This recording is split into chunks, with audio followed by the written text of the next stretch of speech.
Alright guys, so I was scrolling Reels a couple days ago and I came across a video of Tony Ferguson winning a boxing match against some random ass dude on Misfits Boxing. And I was thinking like I'm proud of him, man. I'm glad that he's kind of getting a resurgence in his old age. And it's just a wholesome thing to see, man. It reminds me of the good old days when Tony Ferguson was popping in the lightweight division.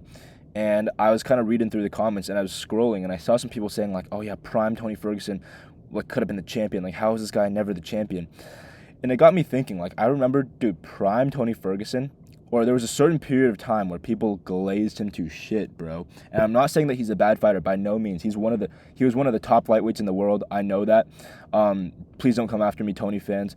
But I just don't think he was ever championship material. I think he was definitely deserving and worthy to be within the top five, but I just don't think he could have ever beaten the champions of his era. And I just wanted to get on here because it got me thinking, like, how would Prime Tony do against the current lightweight top five in the UFC? Now, that's what I'm going to be breaking down today. Let me know what y'all think, but let's just get into it, man. Starting off with our number 10 ranked fighter, it's going to be Renato Moicano, guys. Now, how would Tony Ferguson match up against Moicano? Obviously, Moicano, he went on a pretty decent run. He actually beat BSD, which is aged really good, actually. But he's lost a couple, Islam Makhachev, we're not going to count that too heavily. He lost on short notice to the champ, to the GOAT of the sport, arguably. But then he lost to Dariush, which is stylistically not the best matchup, but it's old, chinny Dariush. And it is kind of unfortunate that he lost to Dariush. But I think that there's not much of a debate here. I don't think many people are going to disagree with me. I think Tony TKOs this guy pretty fucking easily. Moicano's never had much pop in his shots. He's never been super elite anywhere. He's had pretty decent grappling, but I think honestly Tony could match Moicano in the grappling. Maybe Moicano has a slight edge in terms of like getting controlling positions, but I don't think he could land much damage on Tony. Tony would create these weird scrambles, create some space, and I think he could contend on the ground with Moicano if he gets taken down at all.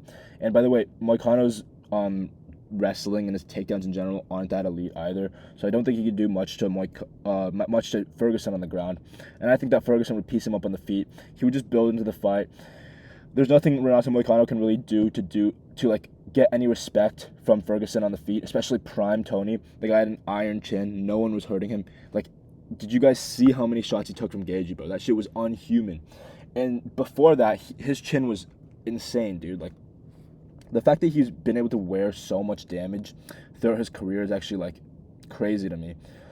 The guy has one of the best chins I've ever seen, and there's just no way Moicano's cracking that chin in his prime. Ferguson would just walk him down and TKO him really quickly. I think that it would take a couple rounds maximum. Ferguson would just slice him up with elbows, beat him with knees to the clinch, gas him out, and then find the TKO.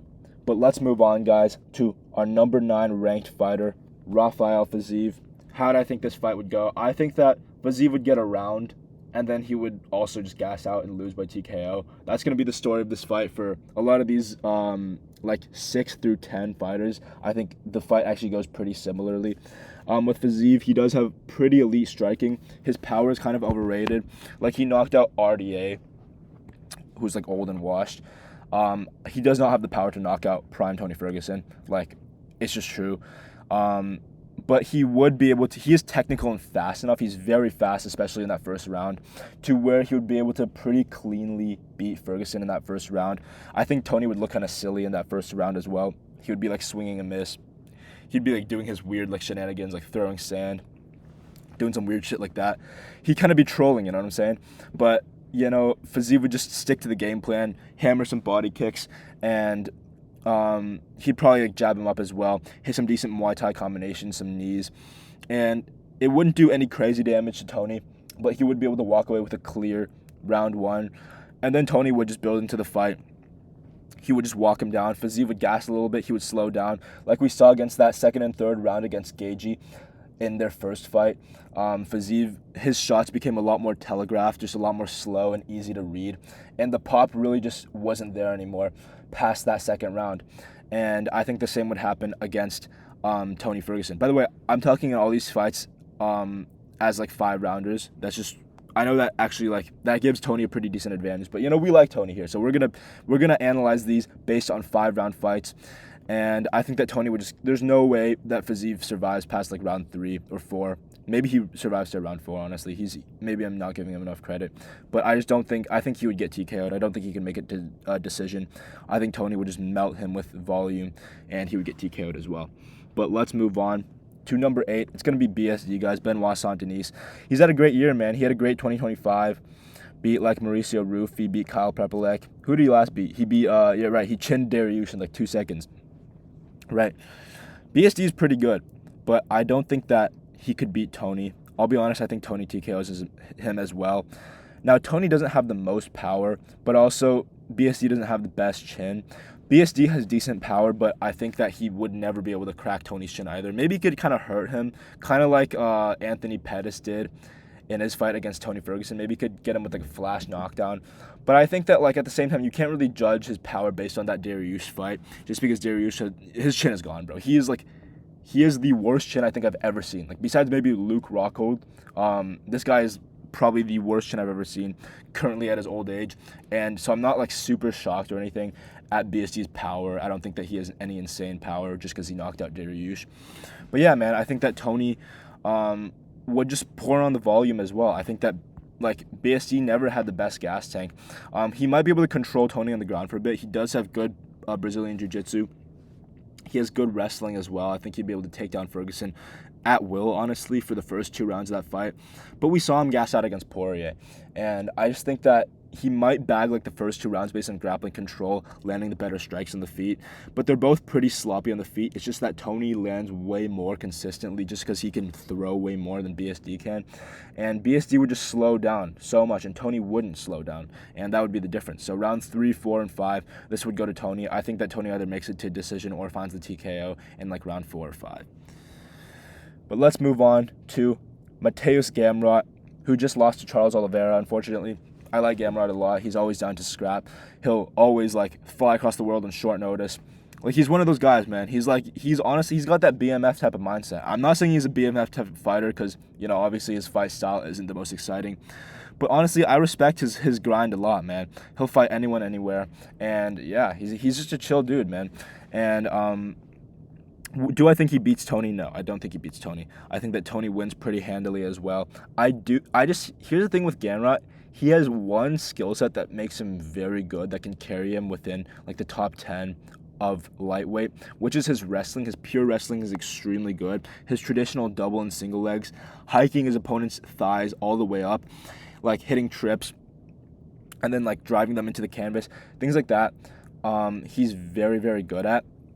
With his pure wrestling. Probably one of the best at lightweight, honestly, contending with Islam Makhachev just in that area of pure wrestling, although he's nowhere near the grappling of Islam. But I think that everywhere else he's just not that good. Like on the feet, he's all right technically, but he has zero pop in his shots. Probably has the least amount of power out of every top 10 in the entire top 10 of lightweight. And overall just isn't that great on the feet. And on the ground, like his control isn't that good either. We saw against him and Dan Hooker. And Dan Hooker doesn't have the best ground game at all, man. And we saw even Dan Hooker was able to get up, just pop right back up after every takedown that Mateusz Gamrot was hitting on him. He wasn't really able to control Hooker at all. His control's never been that good. And he's kind of just good at mixing up. Like he'll throw some pitter-pat shots with nothing really on them.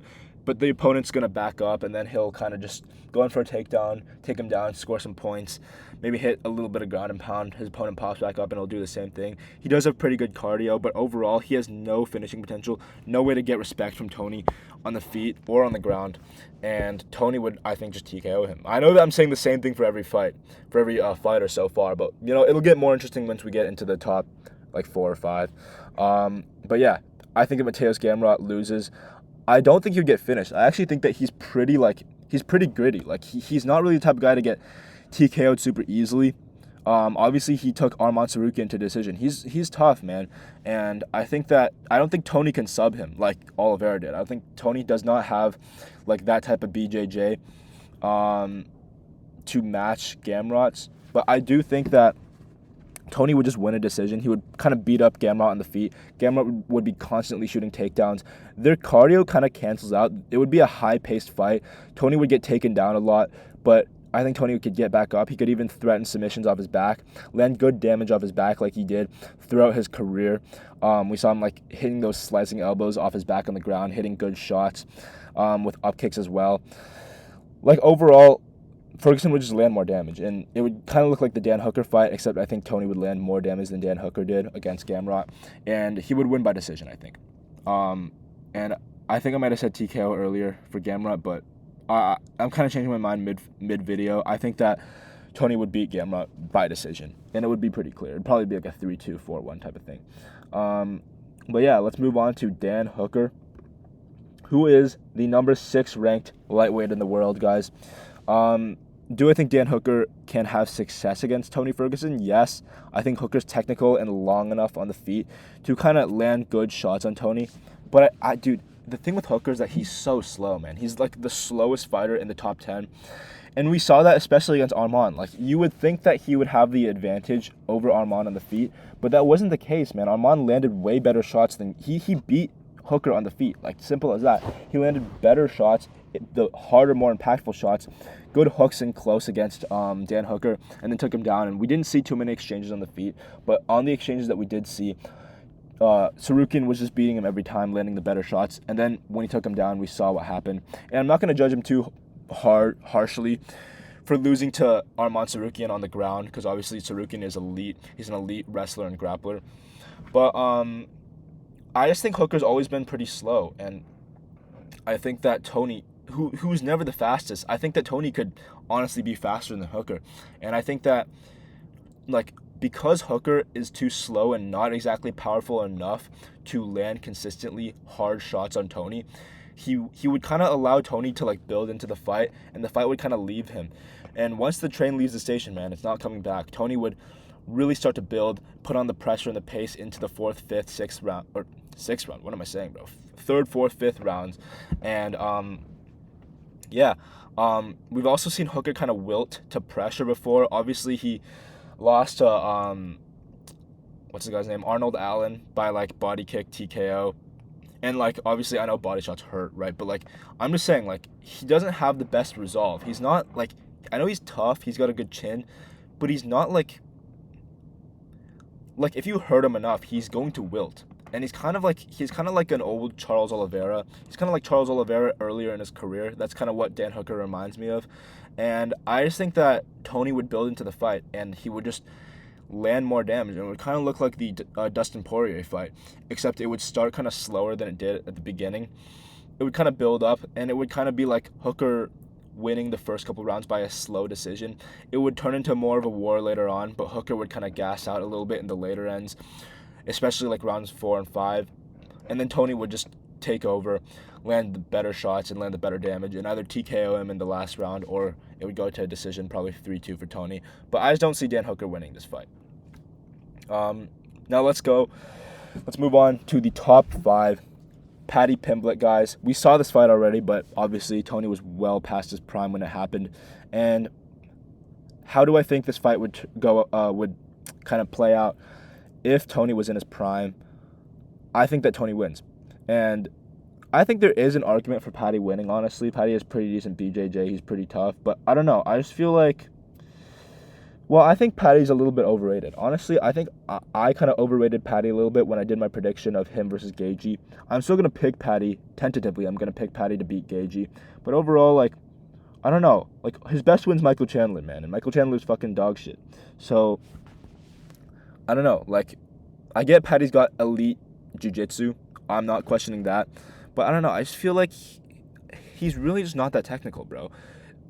And I know he's decently powerful. I don't know. Here's the thing. I think Tony wins just because the reason Paddy was able to do so well against Tony in that fight, washed Tony, by the way. That fight was like, I was not impressed by Paddy Pimblett at all in that fight. That's part of the reason why I picked Michael Chandler going into the fight against Paddy Pimblett. It's just because of how bad he looked against a washed Tony Ferguson. Like, Tony Ferguson, like, old. I know he was working with David Goggins, but I'm sorry, his strength and conditioning was not there either. He gassed out as well. The fact that Paddy Pimblett gassed out in the 3rd round against Tony Ferguson at 40 years of age is actually insane to me. It's ridiculous. And he kind of was able to beat Tony because he got respect on the feet, because he hurt Tony really early in the fight and dropped him. Tony wouldn't get dropped in his prime against Paddy Pimblett. Paddy's decently powerful. He's got some pop. He wouldn't be able to drop Tony in his prime. He wouldn't be able to hurt him in his prime, I think. And I think that Tony would just walk him down. I think he would mix up his weapons to the body, to the head, slice him up with elbows, hit him with enough calf kicks to even like maybe crumble him to the ground with like by just hurting his calf enough. And I think that Paddy would just gas out like he did in his fight against Tony Ferguson like a couple of years ago when Tony was washed. And dude, he really had to rely on holding Tony down, like just in wet blanketing him for that entire third round when they fought, which is low-key insane. Like, he didn't even work on the ground. He kind of just stood there, or he kind of just sat there on top of Tony and didn't do anything and just rode out the rest of the round, which is like, it's just a horrible look, bro. And I just don't think that he could control Tony in a 5-rounder when Tony's in his prime. I don't think he would be gassed like that. And I think that Paddy was able to hold Tony down partly because he was so big. Tony's not the biggest lightweight. Paddy's a massive lightweight, and he was just able to put all his weight and body weight on Tony's chest. I think that Tony could create some weird scrambles like he was doing in his prime. He could even threaten submissions off his back, like he was pretty good at doing when he was in his prime.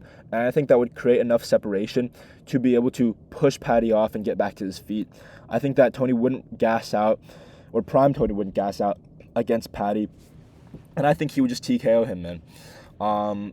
But yeah, let's move on to Justin Gaethje, the number 4 ranked lightweight in the world.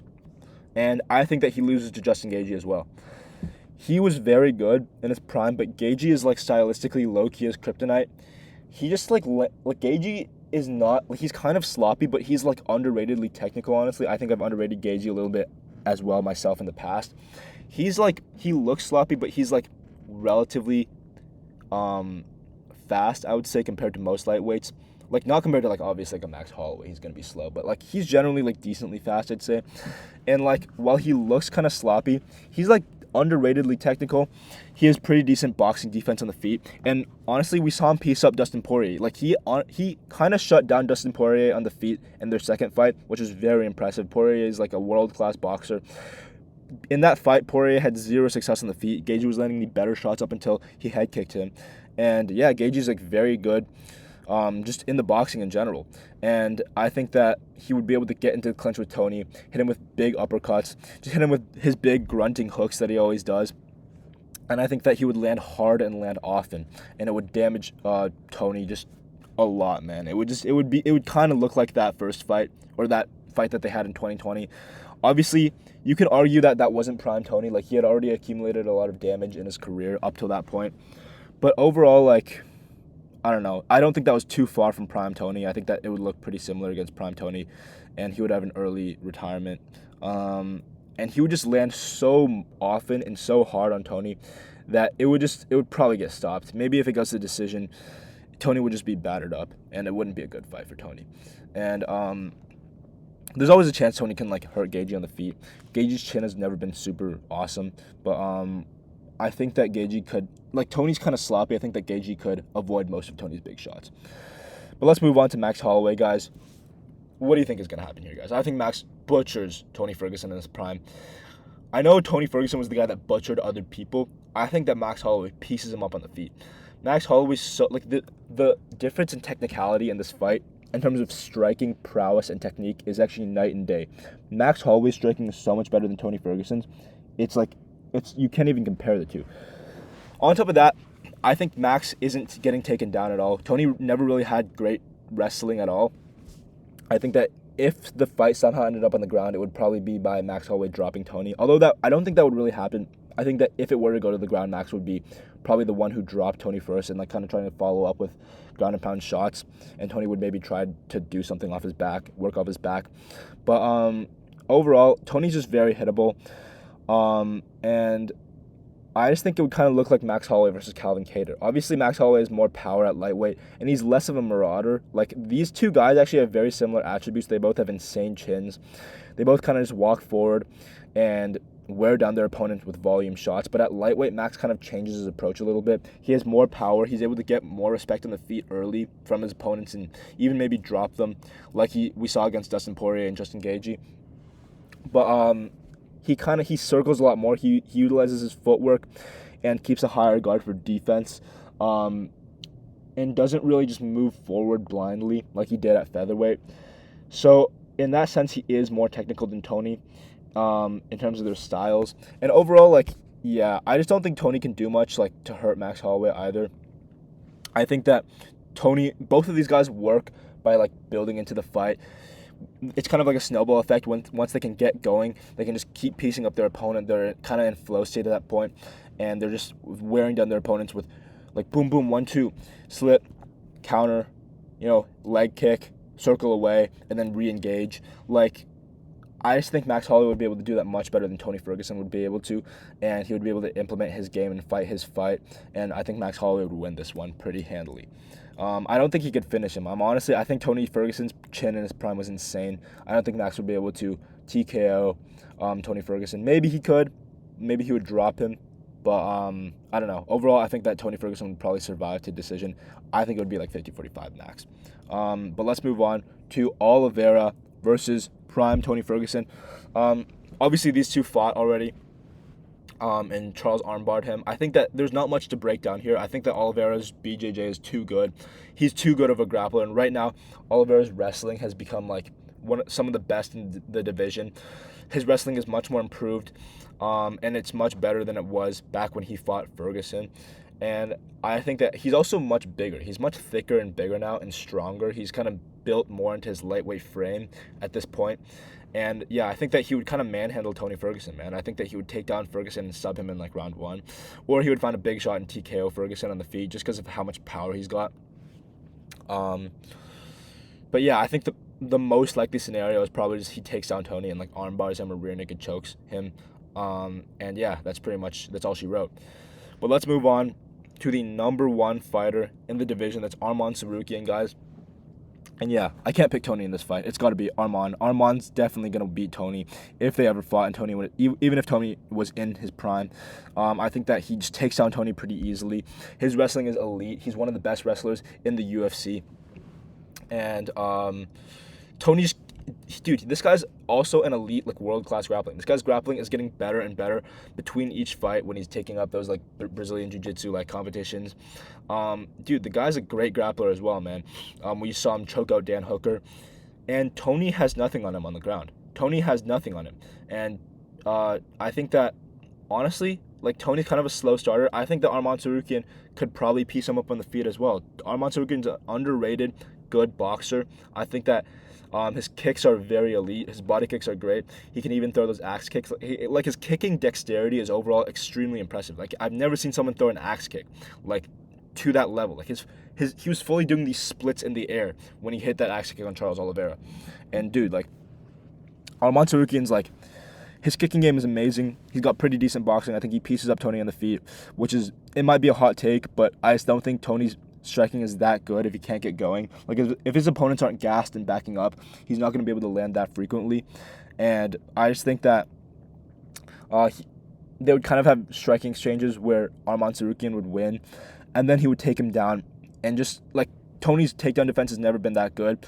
He would kind of accept bottom position and be on his back. They would be on full guard, and Arman Tsarukyan, that's his specialty, right? He's going to be slicing him open with these big elbows, hard, impactful elbows, ground and pounding him, and just probably find a TKO or submit Tony on the ground. Like, it wouldn't be pretty, man. It would be bloody, and Arman Tsarukyan would manhandle and maul Tony Ferguson.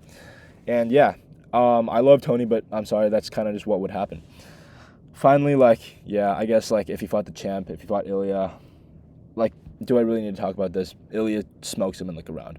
But yeah, I mean, prime Tony overall. This isn't a fight. This isn't a video where I just want to shit on Tony. Obviously, I mean, like, based on my analysis, I think Tony beats 6 out of these 10 guys, man. Tony's a good fighter. He's top 5 material. He was easily top 5, maybe even top 3 material in his prime when he was, like, making his run in the lightweight division. But I just don't think he could have ever beaten Khabib. I don't think he could have ever beaten even a guy like McGregor. And yeah, man, put some respect on Tony's name. I respect Tony. I love Tony, but I just don't think Tony should have been as glazed as he was back, like, in 2021, 2022. But yeah, let me know if you agree, if you disagree. Let me know down in the comments. And yeah, guys, now that I'm back in college, I don't know if I'm going to be posting as much, but I'm going to try to do like a couple times, maybe 2 or 3 times a week. But yeah, stay tuned. If you have any suggestions or any like video ideas you want me to drop, let me know. And yeah, thanks for watching, guys.